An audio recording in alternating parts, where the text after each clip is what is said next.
Hello, Enzo, il est pharmacien qualité opérationnelle chez Novo Nordisk. Il est passionné par son métier et par le rugby.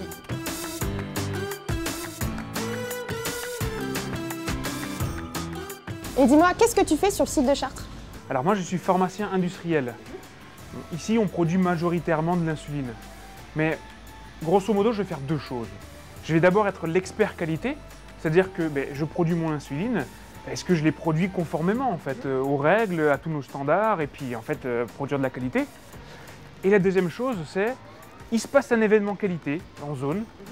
Déjà premièrement je dois prendre la décision. Est-ce que j'accepte de libérer ce lot sur le marché ou est-ce que je le rejette? Et une fois qu'on a pris la décision, c'est de se dire comment on fait pour que cet événement ne revienne plus jamais. Ok. Alors bien sûr, on veut toujours s'améliorer en continu. Et la différence entre un pharmacien industriel et un pharmacien d'officine, c'est qu'ici, on fabrique le médicament. Donc il y a cette notion de pression, il faut livrer le marché. En officine, l'important, ça va être de donner le bon conseil. T'as été appelé, c'était pour une déviation?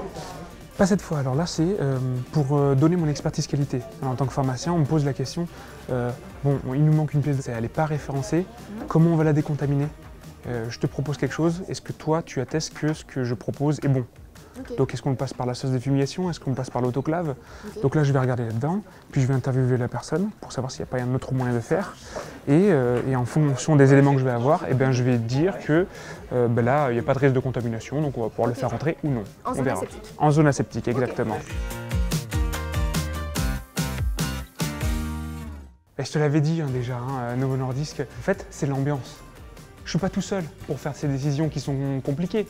Je suis peut-être pharmacien, mais au-delà des pharmaciens, il y a les techniciens, il y a les agents de revue, et on travaille un petit peu de concert, je suis avec les ingénieurs, et à la fin, dans une bonne entente, on a tous confiance les uns envers les autres, et on va être sûr que l'investigation va être bien menée, et on se fait confiance par rapport à ça.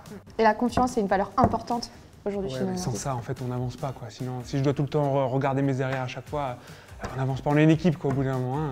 Tu vois le match France-Afrique du Sud? Ouais, on a perdu. Mais si on refait le match à la vidéo, moi j'aurais été l'arbitre, on n'aurait pas perdu. Parce qu'il y a des actions, clairement, à la caméra, ça se voit. Ça arrive à tout le monde de faire des erreurs, je dis pas. C'est pour ça qu'il y a les caméras. Moi, quand il y a une déviation, je dois analyser ce qui s'est passé. Bon, je peux pas le faire comme ça d'un coup d'œil, il faut que je prenne toutes les caméras, etc. Là, pareil, j'ai revu le match 3 fois, histoire d'être vraiment sûr. Et là, on le voit. Il y a 2 actions qui auraient pu nous faire gagner. C'est vraiment, vraiment rageant, quoi. Puis même si j'aurais été joueur, on aurait aussi gagné.